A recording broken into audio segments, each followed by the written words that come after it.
As you are working through understanding change and beginning to find ways to capture what works to increase, identify what's not working to decrease, many groups are reaching out to me asking me, how do I deal with or understand resistance to change?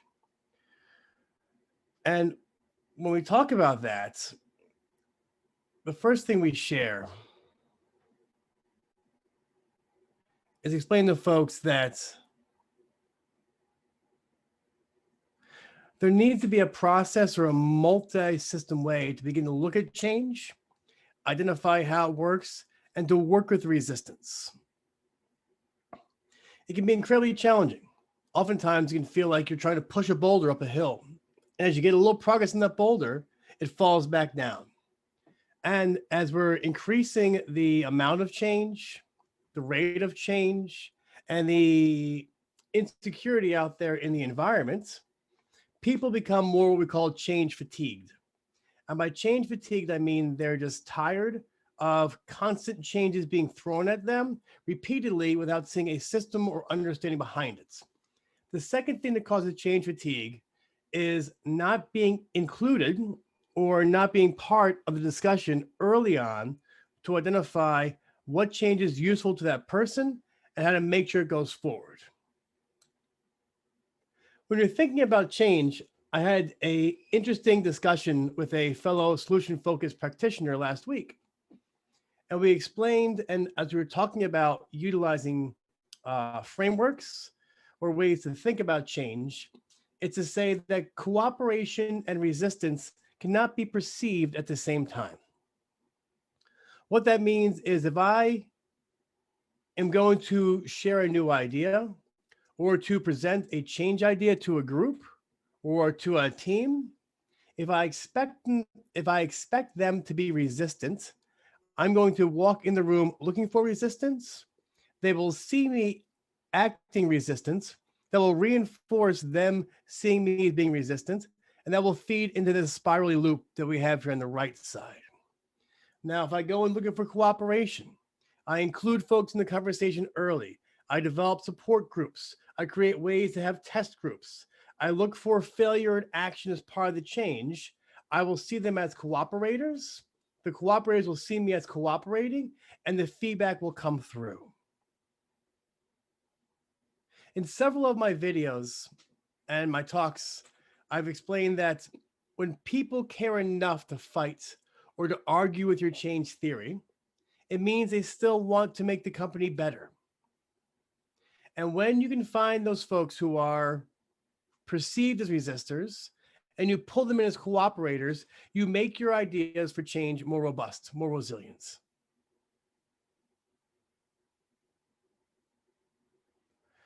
How do we work through this? When you're thinking about change and working with people to be cooperators, two principles have to be considered.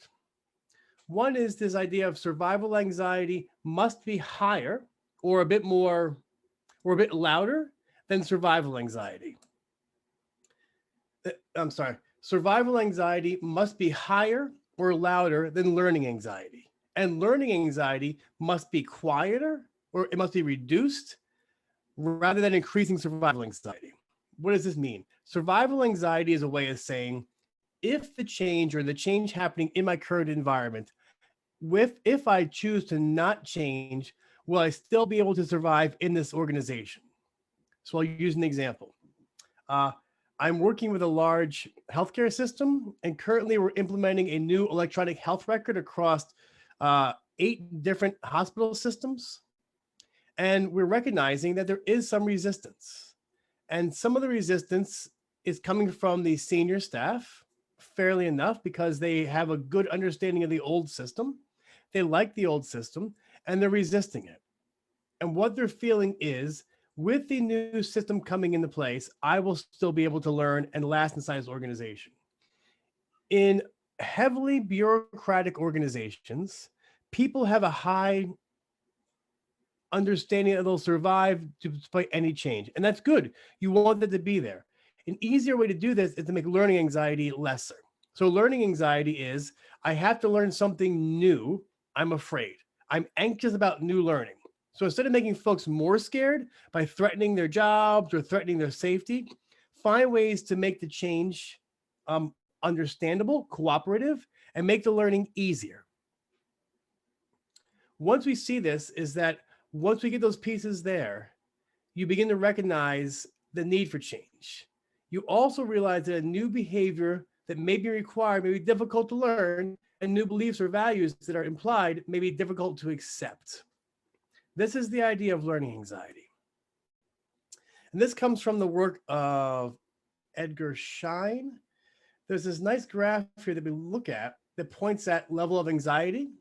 So anxiety being high, anxiety meaning I'm scared, I feel uncomfortable, I don't know what's going on. Low being I have a zone of comfort and I'm happy in the organization, over the change events. And you'll see as time goes on, closer to the change being put into place, typically the survival anxiety will go up. The environment is changing. And as you see the event being put into place, you need to make the learning easier. So we tell organizations with change to deal with resistance, the best way to do this is to make the learning easier. So how do we do that? Well, understanding that, we need to relearn or learn something new. So there's 4 areas of anxiety that we typically tend to see in organizations. Number 1 is fear of loss of power or position. So in my current role, I have position, I have authority, I have structure. With the change taking place, I might lose some of that. That makes folks feel uncomfortable. They've worked hard to get to where they currently are. Fear of temporary incompetence. So if I'm asked to do a new skill set or develop a new technology or learn a new IT system, or even worse, I'm forced to work at home because the environment changed, I may appear temporarily incompetent. I may get punished for my incompetence. So if we're going to change the way that your work is documented in your CRM, in your electronic health record, in any kind of document process, there's going to be a bit of incompetence, a dip in the productivity to learn a new skill set. Think about when work at home and the COVID-19 pandemic hit. Suddenly the environment shifted. We lost power position. We had to work at home. There was some incompetence. So you got to find ways to help folks deal with that. Fear of loss of personal identity. When I am seen as a go-to person in the old system, or I'm seen as a person that's been a source of knowledge, a oracle, a wise grandparent in the organization, and things change, I might lose my identity. Fear of loss of group membership. We see in organizations and on teams that your social group and those around you are incredibly powerful to develop change acceptance or change resistance or change cooperation and change resistance inside the organization.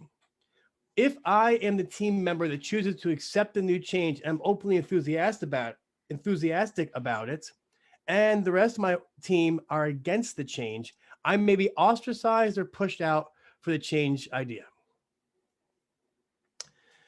Understanding this and seeing this, we now come down to saying we understand there is some disconfirmation.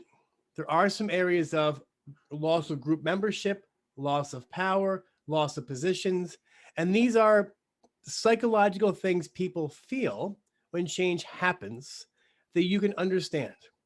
So what we say again is, instead of creating more resistance, instead of amplifying in the either you change or you're lost or you die, that burning platform analogy, we ask you to go to people, talk with them, create social groups, work with cooperative methodologies.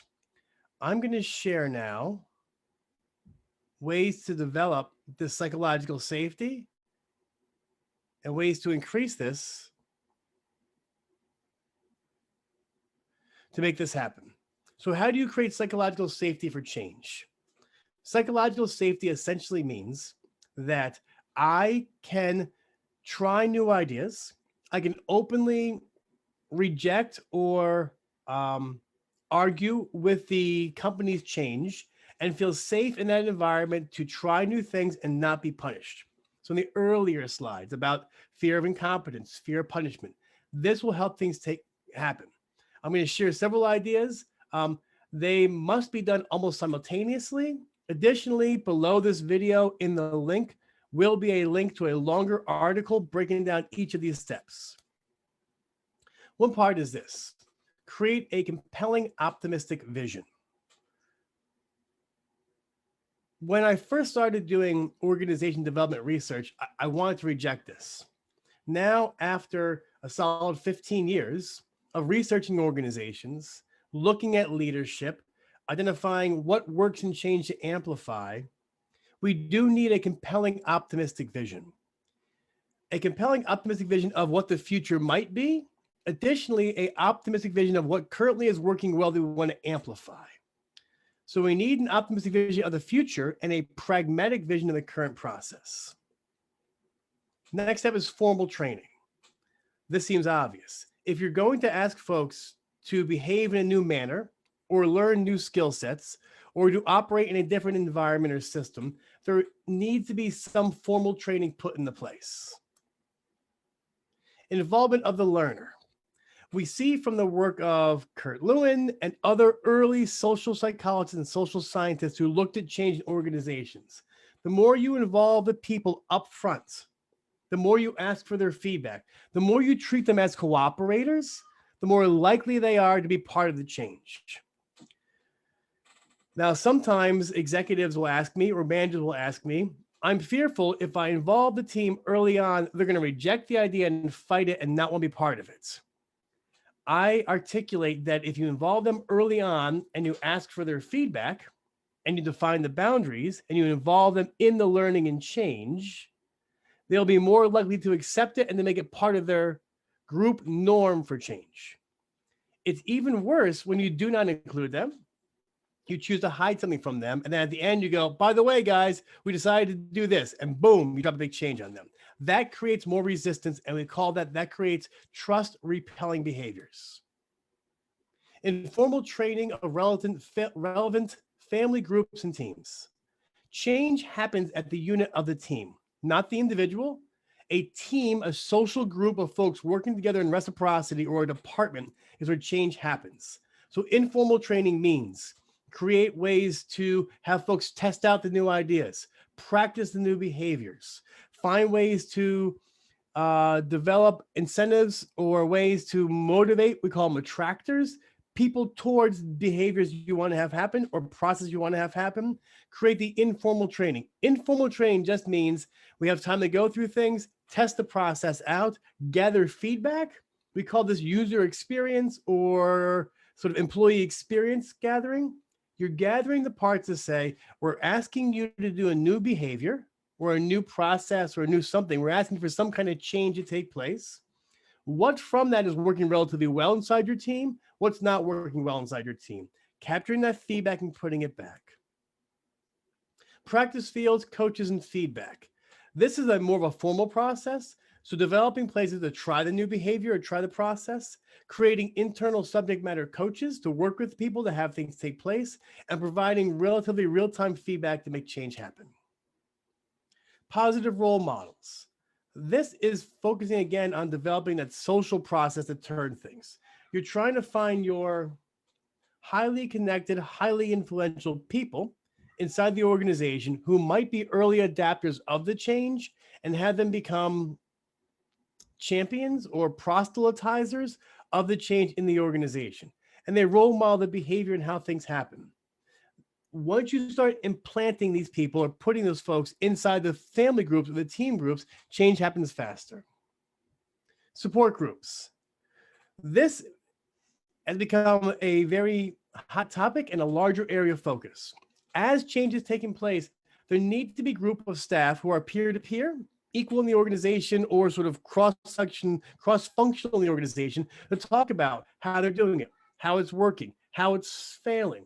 These are not support groups like you don't want like a whiny complaint fest. You want folks to be able to kind of say, I had a challenge with implementing the new case management system. Here's how I solved it. What are you guys doing? Or, hey, my team put this into place and did it differently. How are you doing it? And in these support groups, you're creating social connections and ties that are informally connected to weave the fabric of change in the organization. Systems and structures consistent with the desired changes. We say in organization development, systems drive behaviors. While companies are made up of multiple people, true, the way they act inside the framework or the container of the organization, the system and structure, will reinforce positively or negatively the change you're expecting. So as you're developing change in your organization, you must also change the way your company is designed and the systems and structures for how the change is going to happen. That means looking at cross-functional teams, identifying in executive meetings how communication happens, looking at frontline staff and finding out how did they communicate with a new technology or new behavior, or if they're greeters at a bank, or they're frontline or their bank tellers or frontline staff. How do they change your interaction to match a new behavior? All these things and all these parts fall into this large sort of theory or framework of change. And in many ways, it's saying these steps are what you got to put into place to make sense. As we're trying to make sense and frame the work, begin to understand and identify inside each of those parts. Number one, frame the boundaries. This compelling part of the vision, the support groups, the structures. Take time, identify with the people in the change, the folks you work with. What are the boundaries? Boundaries mean hard, definable. They might be permeable, definable areas that are acceptable inside the change. This is our structure. Here's how we do it. Here's the expected change part. Understand your environments. This comes from identifying what's working, what's not working, who are the change agents, what's the stakeholders. These are your family groups. Determine what is not working, determine what is working to increase. Looking at the current environment and the change you want to have happen, instead of going from no change to full change, identify what those small steps are. We call them change adjacents. So going from no change to some change can be helpful in this piece. Determine what is not working to decrease. If you're doing these two things in conjunction, finding what is working to increase, what's not working to decrease, you'll begin to create a larger flow or identified change to make place. Each person is the expert of their domain. Treat adults at work like adults at work. If you are the accounting manager and you're in charge of accounts payable, that's your expert domain. Let them be the expert of their domain. Ask them. This is part of creating those support groups, your informal coaching structures and support structures, and moving the system with their feedback to figure out how to make the change more effective. Cooperation and resistance cannot be perceived at the same time. Actively seek out people who are having a hard time with the change. Find them. Ask them for their parts. The way you treat the people who are resistant inside your organization is how everybody else is going to perceive and view how you're going to treat them when a change or a challenge happens. Find those who don't like the idea, embrace them, ask them for their feedback, make them part of the change process, listen to them, look at them as cooperators to make the system better. Additionally, sometimes people resist change because it is a bad idea. And if they are part of identifying the boundary you framed, or the team framed, or the organization framed, and the environment, and they are seen as experts in their domain, they might have, not might, they will have better alternative ways to make the work happen. Progress and solutions are co-constructed. That means progress and solutions happen from interactions, you and me working together, not from a single hierarchical dictatorial process. They happen together through work and through connections and collaborations. So I'm Mike Cardus from Organization Development by Mike Cardus. And I wanted to walk you through how do we begin to work with and understand resistance as a cooperative structure. And as you're implementing concrete change, whether it be behavior change, technical change, process change inside your organization, those multiple things I explained to do in conjunction will ensure it's more accepted, that it has a more resilient feedback in the organization, and it makes sense. Thank you very much. Again, I'm Mike Cardus from Organization Development by Mike Cardus.